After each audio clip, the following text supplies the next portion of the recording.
6 o'clock.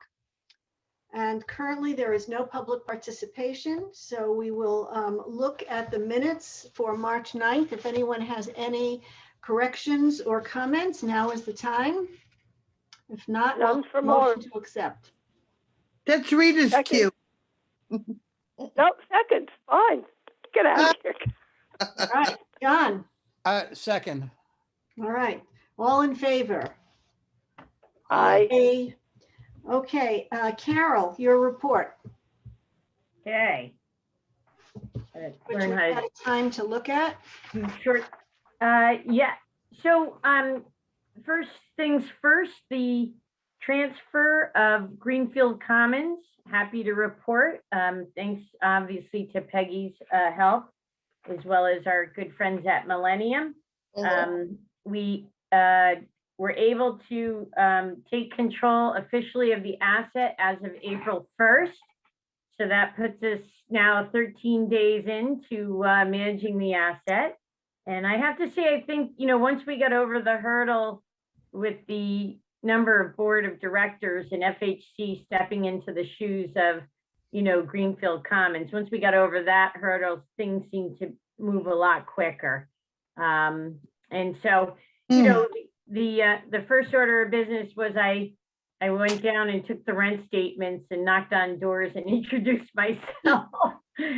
And it was a great way, obviously, to meet. I got to meet actually most of the residents. Not everybody was home, but I would say I met 90% of them. So I'm sorry, Maureen. How Go ahead. many residents are there? They're fully occupied, so that's 10 residents. Well, actually, there's a couple, so there's 11 residents. We do have one couple, but they're lovely, Maureen. I'm so grateful that we decided to do this. And I think it's a good fit. It's literally a golf ball swing from, where Peggy and I sit at Pine Tree. So the location is terrific. It's not that old. I think it's only about 10 years old that it's constructed, and they had already replaced, I want to say the hot water tank looked almost new, and the furnaces were in very good shape as well.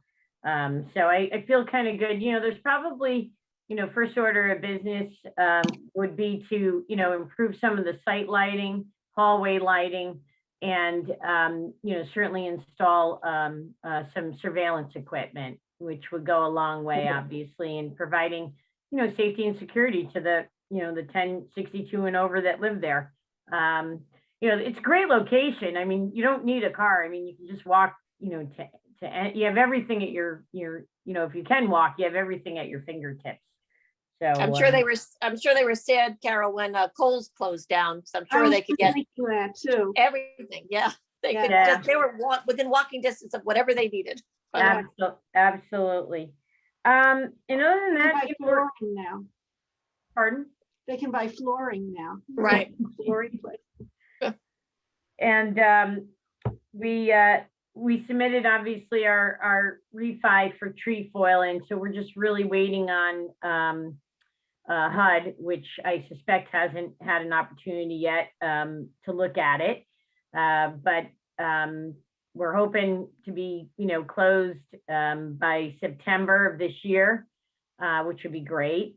In the interim, Fairfield Housing Corp needed to request, which of course was well received. Shasco Creek Development Corp has been kind enough to extend the terms of the unsecured note, which will give us the ability to go out through the end of the year and bring us another up to another $120,000. So this will keep, the operations of FHC, right, will help us bridge the gap until we get to a closing table. So it's taken a lot longer, right, than I had thought, and frankly, would hope for it would have went more quickly, but the end of the year came, and then the folks we were working with at Rockport, who are lovely, were very honest with us about the other, the timing of, HUD processing this request, because they obviously had a lot of other applications in, and they already knew how long it was taking those applications that were submitted in 2020. So, the HUD is still, working remotely, and there's just, it slows you down, it just slows you down. You can't, no matter how fast Zoom is or how many Zoom meetings you have, it's still slow. The process is slow, but it will happen, and we're going to have a terrific interest rate, and certainly will provide some proceeds to recapitalize Fairfield Housing Corp, as well as to make some I'll call it minor, non-critical but necessary improvements to trefoil. And finally, I mean, the goal would be, to get that community building remodeled for the residents up there. And, make it a destination point when we can finally gather again safely. So, so that's really nothing too much earth shattering. We have no vacancies at Pine Tree. We have 2 vacancies at Trefoil.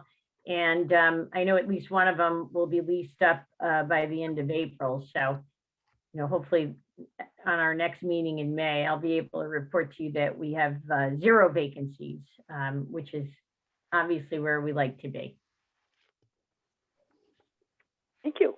And Peggy, Thank you. Peggy, you're on. yeah, I know Peggy, you got some, you're the resident service coordinator is definitely the best report of the night, hands down. Not really, but I really just wanted to point out, besides the webinar I was able to go to, and that renters rebate program is starting, is that we were able to send out notices to all Pine Tree, Trefoil, and Greenfield Common residents that, along with the health department and the Bigelow Center, we were able to sign up for a mobile van to come out to do vaccinations to all those residents who were interested. We had 8 residents sign up, and then 3 called me Monday to say they were able to get something earlier. So we do have 1 resident at Pine Tree, 3 at Trefoil, and actually 1 at Greenfield Commons who called and said they were interested in getting the vaccine through the van.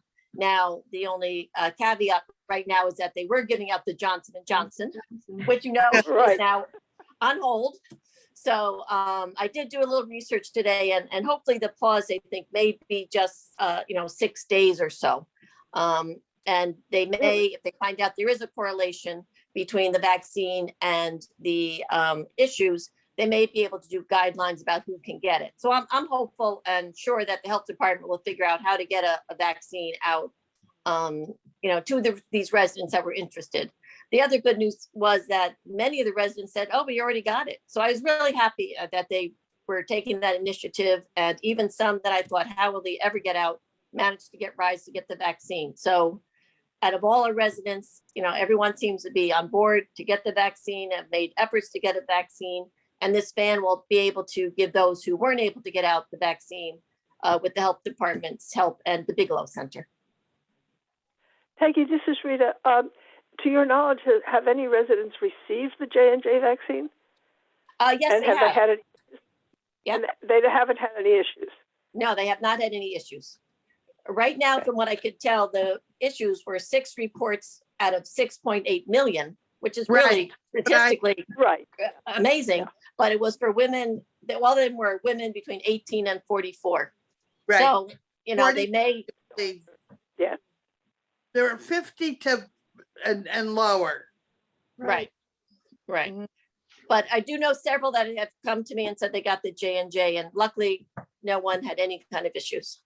God, that's great. Yeah. Because Thank I'm you. iffy on that whole thing. The vaccine or the J&J? The vaccine. Well, I'll come with you, Maureen. I'll hold your hand. But I did say you should check with your, doctor if you have any Yeah, I concerns with some medication. up. Yeah, I will. but yeah, definitely. But I think But it's, that I'm would be gonna- the best way for me to get it, because otherwise, David is the one who signs Right. me up and stuff. So Yeah, well, you're on the list, and I'm sure they'll figure out whichever vaccine it is, they'll come out with the van and come right to your door. Whatever they have, I'll take. I've decided. Right, good. And I'll probably be there, so I'll hold your hand if you're nervous. Okay. And that's it. The rest of my report, just the renters rebate has started up, and I was able to do the webinar for the Fairfield County Center for Housing Opportunities. Mark Barnhart presented, and I'm preaching to the choir because everything they said, we already know about being, the rent burdened and how they need more housing. But it was good to hear that, everyone was hearing the same stuff. All we have to hope is that they digest it properly. Right, correct. Well, let's hope that somebody in the adjacent building in the town hall area will listen to what Mark has to say. Right. End of statement. Now we Okay. have to, from what I've read, we have 2% housing, correct? I'm sorry, what was that? Town of Fairfield, we have only 2% housing. So we have 8% to fill, correct? I'm not sure what the percentage is. Carol, do you know? No, other than, we don't have, the town obviously doesn't have enough points to It's reach not 10%, right? moratorium. They started counting in 1990, Mhm. nothing prior to that, but Mhm. 1990, and they're fighting that 830G. Yeah, Well, Yeah. there's Fighting some every, interesting things going on in Hartford, but obviously there's a lot of pushback even from Fairfield. Yes, there is. So if everybody is okay with the reports from Carol and Peggy, we can adjourn, I think, to go into executive session. sure, moved. great. So we're entering, Second.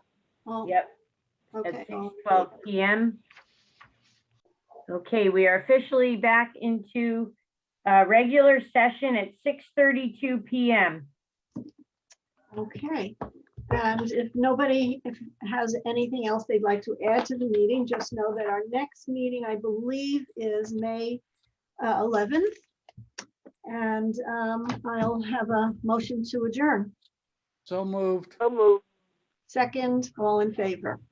Hey, Great. Pleasure Aye. seeing you. I recommend that you all go home and have a glass of wine. Thanks for attending, everyone. Stay safe. Yeah. Thank you. All right, thank Take you. care. Bye now.